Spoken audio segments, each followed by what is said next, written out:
स्कूलों और विश्वविद्यालयों की इमारतें ढहने को मजबूर की जा रही हैं और नए नए मंदिर बनाए जा रहे हैं। विश्व गुरु का दावा किया जाएगा और गुरुओं को नौकरी से निकाला जाएगा। नई शिक्षा नीति पूरी की पूरी शिक्षा व्यवस्था को निजी हाथों में बेचने का एक दस्तावेज है। ज्योतिबा फूले ने 50 और 60 के दशक में यह आवाज उठाई थी कि ब्राह्मणों को मिलने वाला दान बंद करो, इस पैसे को शिक्षा में लगाओ और शिक्षा से मुक्ति होगी, तब जाकर के इस देश का भला होगा। स्कूल की इमारतें गिरती जा रही हैं और हर गांव में गौशालाएं खोली जा रही हैं। घरों में गौशालाएं हुआ करती थी, अब सरकारी पैसे से गौशाला होगी और सरकारी पैसे से जो शिक्षा दी जाती थी अब प्राइवेट स्कूलों में दी जाएगी। यही तो मनुस्मृति का समाज है। एक मजदूर को फांसीवाद आज तक नहीं समझ में आया। मजदूर के हित की बात अब मजदूर की भाषा में कर रही होगी, किसान के हित की बात किसान की भाषा में कर रही होगी। और हमें अपने गांव तक ये बात ले जाना होगा कि जिस दौर में स्कूलों और विश्वविद्यालयों को बचाने की जरूरत थी, उस दौर में आपसे मंदिर बचाने और धर्म खतरे में बचाने के नाम पर बरगलाया जा रहा है। जिस दौर में आपके बच्चों की शिक्षा छीनी जा रही थी, उसी दौर में आपके व्हाट्सएप पर मैसेज आ रहा था, हिंदू खतरे में है, चलो बचाने। मस्जिद की इमारतें बुलंद की जा रही हैं और स्कूल ढहते जा रहे हैं। ये है मनुस्मृति का संविधान। वो लोग भी जय भीम बोलते हैं जो सामाजिक न्याय की हत्या अपनी नीतियों में कर रहे होते हैं। और इस फोरम को मैं बधाई देता हूं कि आपकी चिंता ये नहीं है कि हिंदू खतरे में है कि मुसलमान खतरे में है। अभी अयोध्या झांकी है, मथुरा काशी बाकी है। उस नारे को आप धता बताकर कह रहे हैं, राष्ट्र चपरासी हो या राष्ट्रपति की संतान, सबको शिक्षा एक समान। ये है नया भारत। आपको इसके लिए बधाई। और आपके नारे में जो बात है कि सबको शिक्षा दे न सके, सबको शिक्षा सबको काम, वरना होगी नींद हराम। शिक्षा पर आयोजित इस कार्यक्रम के सभी आयोजकों का आभार कि उन्होंने जिस दौर में मंदिर मस्जिद की चिंता की जा रही है, उस दौर में शिक्षा की चिंता की।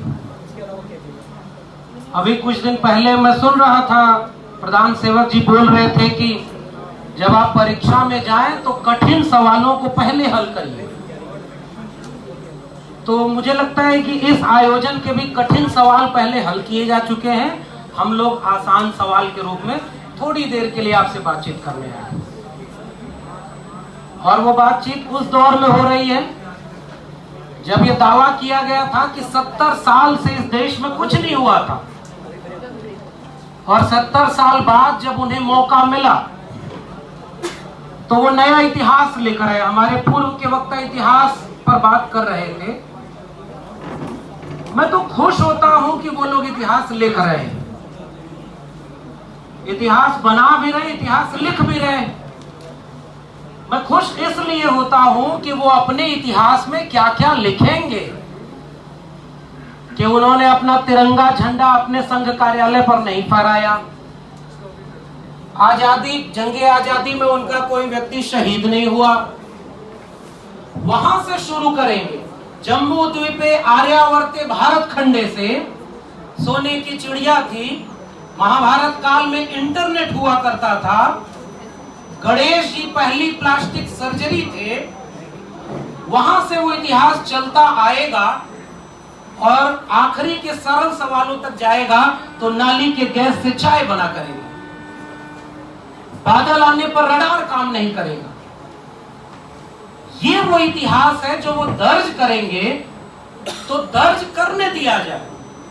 इसी बहाने यह पूछा जाएगा सवाल कि इस देश में टू नेशन थ्योरी किसने दी, कौन लोग थे जो इस देश को तोड़ने के लिए काम कर रहे हैं। इन सब चिंताओं के लिहाज से ये जो शिक्षा को लेकर की चिंता है, राष्ट्र कमजोर किया जा रहा है और राष्ट्रवाद उफान पर है।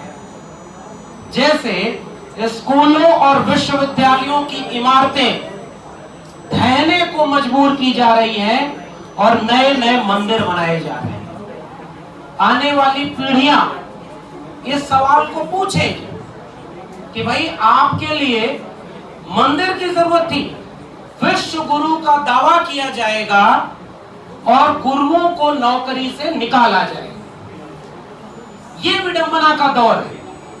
नई शिक्षा नीति इस पूरी साजिश का एक व्यवस्थित लिखा लिखाया दस्तावेज है।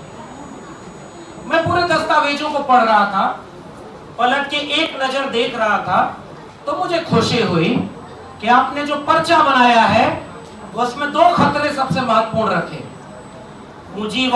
पूंजीवाद का हित और ब्राह्मणवादी सोच का हित।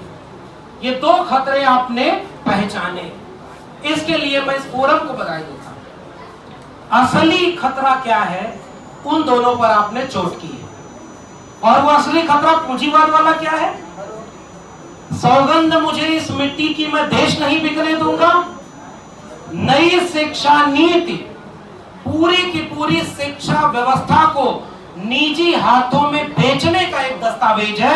इस फोरम पर मुझे लगता है इस बात को पूरी दमदारी से उठाई जाने की जरूरत है। अब हमें करना क्या है? हम लोग तो उस दौर में हैं, हमसे तमाम बुजुर्ग आयोजकों में भी लोग हैं, कुछ लोग बैठे हुए सामने भी। हम लोग किससे क्या सुनते थे कि जगह जमीन गिरवी रख करके, गहने गिरवी रख करके अगर 1 रुपया भी घर में बचा तो सबसे छोटे बच्चे को स्कूल भेजा गया। आज किसान जो लड़ रहा है, कुछ जगहों को छोड़ दे तो कोई किसान अपने बच्चों को किसान नहीं बनाना चाहता। वैसे ही इस देश के बहुसंख्यक श्रमजीवी श्रमशील कमेरा जाति के लोग, मजदूर किसान, कभी अपने बच्चे को मजदूर किसान नहीं बनाना चाहते। वो स्कूल भेजते थे जगह जमीन गिरवी रख करके। और ये ज्योतिबा फूले की जयंती का दिन आ रहा है। ज्योतिबा फूले ने 50 और 60 के दशक में यह आवाज उठाई थी कि ब्राह्मणों को मिलने वाला दान बंद करो, इस पैसे को शिक्षा में लगाओ और शिक्षा से मुक्ति होगी, तब जाकर के इस देश का भला होगा। और आज क्या हो रहा है? आज ये किया जा रहा है कि नई शिक्षा नीति को घोषणा जब की गई, उस पूरे विजुअल को देखिए। प्रधानमंत्री खड़ा होकर के वहां उदाहरण किसका देते हैं? जैसे उदाहरण दिया था ना कि नौकरी कहां कम हो रही है, पकोड़े बेचने वाला भी तो नौकरी कर रहा है। गोया उसके पहले पकोड़े ही नहीं बेचे जाते थे। या पीएचडी किए हुए लोग अब पीएचडी वाला पकोड़ा बेच रहे होंगे, इसीलिए तो कोट किया। उसी तरह से आप याद करेंगे, नई शिक्षा नीति पर जब वो प्रेस कॉन्फ्रेंस कर रहे थे, प्रेस कॉन्फ्रेंस नहीं, सॉरी, वो नहीं करते प्रेस कॉन्फ्रेंस, वो एकालाप कर रहे थे, तो उन्होंने क्या कहा? उन्होंने कहा कि हम स्किल डेवलप करना चाहते हैं। उदाहरण किसका दिया? प्लम्बर का। उदाहरण किसका दिया? टोटी ठीक करने वाले का, कुम्हार का। इसका मतलब जिनके पुरखे सदियों से उस पेशे में थे, आप वापस नई शिक्षा नीति से उन्हें वही बनाना चाहते हैं। फिर पढ़ाने की जरूरत क्या? पंचर जोड़ने वाले को पंचर की स्किल तुम सिखाओगे? जिन्होंने इस धरती को रहने लायक बनाया, नई शिक्षा नीति उन्हें स्किल सिखाएगी? ये दावा किया जाए। इसका मतलब ये कि ये नई शिक्षा नीति स्किल जिसके पास नहीं है, डिग्रियां नहीं है। मैं जिस प्रदेश से आता हूं, वहां राम राज्य आया हुआ है, वहां का मुख्यमंत्री शिक्षा सुरक्षा बोलता है। मैं इसका मजाक नहीं बना रहा, ये होता है कई जगह। बस 2 मिनट खत्म कर रहा हूं दोस्त। वो इसका मजाक नहीं बना रहे, हो सकता है उच्चारण दोष हो, लेकिन वो काम क्या कर रहे हैं? स्कूल के जो टीचर हैं उनको पढ़ाने के अलावा हर सरकारी काम में ड्यूटी लगती है। स्कूल की इमारतें गिरती जा रही हैं और हर गांव में गौशालाएं खोली जा रही हैं। घरों में गौशालाएं हुआ करती थी, अब सरकारी पैसे से गौशाला होगी, और सरकारी पैसे से जो शिक्षा दी जाती थी अब प्राइवेट स्कूलों में दी जाएगी। यही तो मनुस्मृति का समाज है। और ये आखिरी बात कह करके मैं आपसे विदा लेना चाहूंगा। हमें एक काम करने की जरूरत है। मैं एक बहुत अच्छे मंच पर खड़ा हूं, इसका प्रिविलेज है। मैं दिल्ली विश्वविद्यालय में पढ़ाता हूं, इसका प्रिविलेज है। हम पढ़ा करके यहां तक आए कि हम एक ठीक ठाक सैलरी पर पढ़ा रहे हैं, इसका प्रिविलेज है। और एक ऐसे फोरम पर पहुंच की हमारी सुविधा है जहां 40 से ज्यादा संगठन देश भर के युवा, देश भर के छात्र चिंतित हैं कि राष्ट्रीय स्तर पर शिक्षा बचाने का आंदोलन कैसे खड़ा किया। लेकिन ये सुझाव या ये चुनौती कह लीजिए हमारी है, साझा चुनौती, कि हमें अपनी भाषा बदलनी होगी। एक मजदूर को फांसीवाद आज तक नहीं समझ में आया। मजदूर के हित की बात अब मजदूर की भाषा में कर रही होगी, किसान के हित की बात किसान की भाषा में कर रही होगी। और हमें अपने गांव तक ये बात ले जाना होगा कि जिस दौर में स्कूलों और विश्वविद्यालयों को बचाने की जरूरत थी, उस दौर में आपसे मंदिर बचाने और धर्म खतरे में बचाने के नाम पर बरगलाया जा रहा है। जिस दौर में आपके बच्चों की शिक्षा छीनी जा रही थी, उसी दौर में आपके व्हाट्सएप पर मैसेज आ रहा था, हिंदू खतरे में है, चलो बचाने। मंदिर मस्जिद की इमारतें बुलंद की जा रही हैं और स्कूल ढहते जा रहे हैं। ये है मनुस्मृति का संविधान। और आज हमारी चुनौती है कि अगर उस फेक नेशनलिज्म को, उस छद्म राष्ट्रवाद को, ये जो इतिहास रचा जा रहा है, इसके झूठ को जनता देखिए बारी बारी पकड़ती जा रही है। लेकिन हमारी जिम्मेदारी यह है कि जिस पगडंडी पर चल करके हम गांव से निकल करके इन विश्वविद्यालयों या इन जगहों तक पहुंच पाए, वो पगडंडियां मिटाई जा रही हैं। उनमें सबसे अहम पगडंडी थी शिक्षा की। ज्योतिबा फूले को याद करते हैं तो विद्या बिना मति गई, मति बिना गति गई, गति बिना नीति गई, नीति बिना वित्त गया।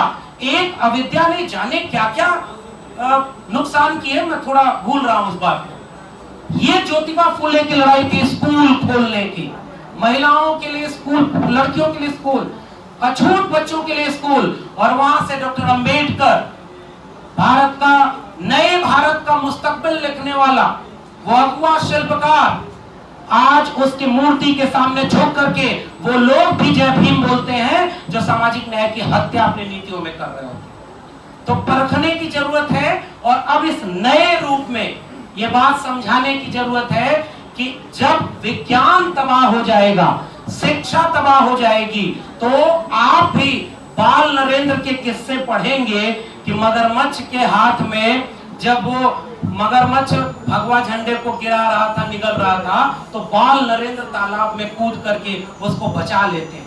35 साल भीख मांगते हैं, लेकिन बांग्लादेश की आजादी में जेल भी जाते हैं। तमाम झूठ बोले जाएंगे। हमें झूठ का मुकाबला सच से करना है। और इस फोरम को मैं बधाई देता हूं कि आपकी चिंता ये नहीं है कि हिंदू खतरे में है कि मुसलमान खतरे में है। अभी अयोध्या झांकी है, मथुरा काशी बाकी है। उस नारे को आप धता बता कर कह रहे हैं, राष्ट्र चपरासी हो या राष्ट्रपति की संतान, सबको शिक्षा एक समान। ये है नया भारत। आपको इसके लिए बधाई। और आपके नारे में जो बात है कि सबको शिक्षा दे न सके, सबको शिक्षा सबको काम, वरना होगी नींद हराम। मुझे लगता है कि हमें उम्मीद इन नौजवानों से करना होगा। एक मिनी इंडिया है, नारा क्या दिया था, पढ़ेगा इंडिया तभी तो पढ़ेगा इंडिया। भारत नहीं कहा था। हिंदी के हिमायती लोग इंडिया बोले थे, तो इंडिया को आगे बढ़ा रहे हैं, भारत पीछे छूटता जा रहा है। तो फेक नारों, फेक जुमलों, फेक इतिहास वालों को जवाब अगर देने की जरूरत है तो शिक्षा, स्वास्थ्य और रोजगार के मसले पर जवाब दिया जा सकता है। आप शिक्षा के मसले पर लड़ रहे हैं, आपको बधाई, आपको शुभकामनाएं। और इस बात की उम्मीद की जाए कि अगर इस कोविड में किसान इतना बड़ा आंदोलन कर सकता है, तो अगले चंद महीनों में यहीं से ऐलान कीजिए कि आप मंडी हाउस से जंतर मंतर संसद घेरने के लिए आंदोलन करेंगे। शिक्षा बचेगा तभी पीढ़ियों का भविष्य बचेगा। बहुत बहुत शुक्रिया। इनकलाब जिंदाबाद।